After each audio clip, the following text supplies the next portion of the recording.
नाज़रीन असां हिन वक़्तु मौजूदु आहियूं गुलशन हदीद वेझो जेको आहे गुलशन हदीद एक्सटेंशन में उन जे भर में जेको आहे सॼी सिंध मंझां जेके लाॾाऊ कबीला जेके हूंदा आहिनि उहे जेको आहे वॾे तइदाद में हिते नेशनल हाईवे जे भरिसां पंहिंजा झूपड़ा आॾे हिते वेठल आहिनि। उन्हनि लाॾाऊ कबीले जा ॿारड़ा जेके आहिनि उन्हनि खे तालीम ॾियण जे लाइ गुलशन हदीद वासी भाउ ऐं भेण ज़ारा शेख ऐं एजाज़ शेख उन्हनि पंहिंजो घर जेको आहे उहो वक़ुफ़ु कयो आहे ऐं हुन ॿारड़नि खे जेको आहे तालीम जे ज़ेवर खां आरास्ता करे रहिया आहिनि। इन हवाले सां अॼु असीं जेको आहे ॿारनि जो उन्हनि जो स्कूल ॾिसंदासीं ऐं उन्हनि उस्तादनि सां ऐं एडमिनिस्ट्रेटर जेको आहे उन्हनि सां असां ॻाल्हि ॿोल कंदासीं त उन्हनि जो उन हवाले सां छा चवणु आहे। जीअं त आऊं हिकु बैंक ऑफिसर हुउसि, ही जेके असांजे क़ौम जा बच्चा आहिनि ऐं मुंहिंजे घर जे साम्हूं झोपड़ियुनि में रहनि था, ही लाॾाऊ आहिनि। कॾहिं 2 महीना किथे 2 महीना किथे गुज़र सफ़र सां रहनि था। आऊं जॾहिं पंहिंजो धीउ ऐं पुट खे हावर्ड ग्रामर स्कूल जे लाइ खणी निकिरंदो हुउसि त ही हिकिड़े अजीब नज़रनि सां जेको आहे उन्हनि खे ॾिसंदा हुआ, हसरत जी निगाह सां। पोइ आऊं उन्हनि खां पुछंदो हुउसि, पुट तव्हां छा पढ़ंदा, तव्हां हिननि जहिड़ो ड्रेस पाईंदा? त हिननि ख़्वाहिश जो इज़हार कयो, जी हा, पर हिते महांगियूं गुलशन हदीद कराची में फ़ीसूं वरितियूं थियूं वञनि, बे फार्म बर्थ सर्टिफिकेट, असांखे हिननि जी सम्झ नथी अचे त असां पढ़णु चाहियूं था। पोइ मूं पंहिंजी भेण ज़ारा शेख सां जेको आहे मशवरो कयो ऐं हिननि ॿारनि जी ख़ातिर मूं पंहिंजे बैंक जी नौकिरी छॾे ॾिनी ऐं हिकु माना अज़म ठाहियो त आऊं हिननि ॿारनि खे तालीम ॾियां, पर मुफ़्त तालीम ॾियां ऐं बिल्कुलु क्वालिटी एजुकेशन ॾियां। ऐं अल्हम्दुलिल्लाह अॼु खां 2 महीना अॻु में 12 ॿारनि सां मूं स्टार्ट कयो हो स्कूल ऐं अॼु 120 ॿारनि खां मथे थी विया आहिनि ऐं जेके न तमामु सुठो पढ़ी सघनि था, लिखी सघनि पिया, इंग्लिश, उर्दू ऐं क़ुरान शरीफ़ तमामु सुठो रवानी सां इहे ॿार पढ़नि पिया ऐं मूंखे ॾाढो सुकून मिलंदो आहे, माना ख़ुशी मिलंदी आहे। सर ॾिसो, हुते मूंखे सैलरी मिलंदी हुई, मूंखे मेडिकल जूं फैसिलिटियूं हुयूं, लोन जूं फैसिलिटियूं हुयूं, पर हिते मूं पंहिंजो घर ई जेको आहे मुख़्तस करे छॾियो आहे। जेको हिन मिसकीन ग़रीब मज़दूर बेसहारा माण्हुनि जे लाइ मूं पंहिंजो घर ई ॾेई छॾियो आहे, बिना कंहिं पघार जे, बिना कंहिं सैलरी जे आऊं पढ़ायां पियो। मूंसां गॾोगॾु मुंहिंजा पुट धीअरूं भाइटिया भेणूं सभु गॾु पढ़ाइनि पियूं ऐं असांखे ॾाढी ख़ुशी मिले थी त असां वॉलंटियरली फ्री में पढ़ायूं पिया, पर पोइ बि दिली सुकून पियो मिले। साईं, असांजा तमामु घणी आबादी जेका आहे सिंध जी बल्कि पूरे पाकिस्तान जी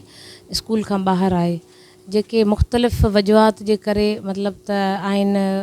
के रोज़गार जे तलाश में, के कीअं पंहिंजनि शहरनि ॻोठनि ऐं सूबनि खां परे परे आहिनि। ऐं हे माण्हू उहे आहिनि जेके झूपड़ियुनि में रहण वारा आहिनि ऐं हे माण्हू लाॾाऊ आहिनि। जिते बि हिननि खे रोज़गारु सुॼंदो आहे, जिते हिननि जो कमु हूंदो आहे, उन सिलसिले में कॾहिं 3 महीना, किथे 6 महीना, किथे साल हे अचनि था। हिन वक़्तु असीं गुलशन हदीद में आहियूं ऐं असीं हिते रहूं था, असांजो घरु आहे ऐं हिते हिननि खे काफ़ी टाइम खां ॾिसां पई ऐं असांजी इहा ख़्वाहिश हुई त जेकॾहिं असांजा ॿार स्कूल वञनि था ऐं सुठे स्कूलनि में पढ़नि था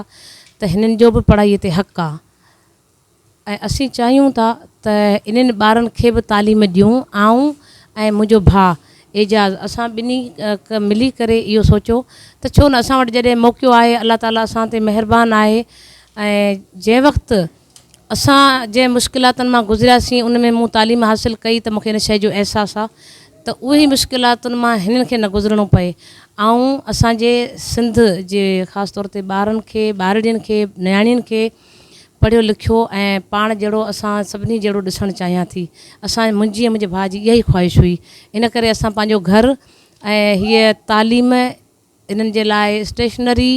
कपिड़ा, किताब, हर शइ फ्री इन्हनि खे ॾियण जे लाइ असां स्कूल शुरू कयो आहे। असीं फ्री ऑफ कास्ट हिन खे तालीम ॾियूं पिया ऐं हिन घर जो बि को बि किरायो असां न वरितो आहे, न असांखे घुरिजे। सही, हिन वक़्तु असांजे स्कूल में तक़रीबन 120 खां 23-24 ताईं आहिनि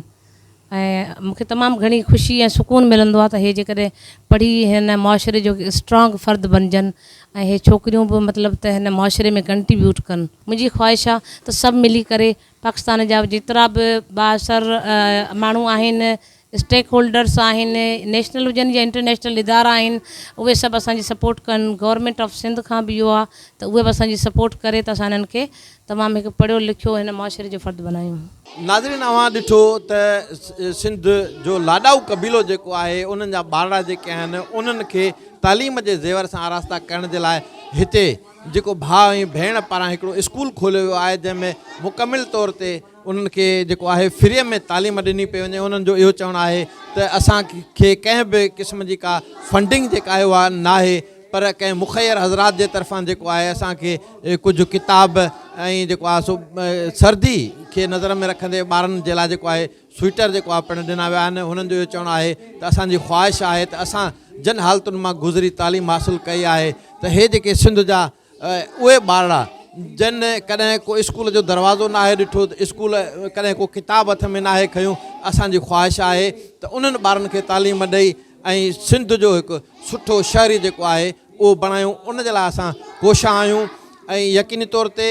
मुखैर हज़रात खे ऐं सिंध सरकार खे घुरिजे त हिन क़िस्म जा स्कूल जेके बि हलाइनि था उन्हनि जी भरपूर नमूने सां मदद कई वञे त जीअं असांजा उहे ॿार सॼी सिंध जा उहे ॿार जेके स्कूलनि खां ॿाहिरि आहिनि तालीम जे ज़ेवर खां आरास्ता न आहिनि उन्हनि खे तालीम मिली सघे। कैमरामैन ममताज़ चांडियो सां नाज़ sir, time news Malir, Karachi.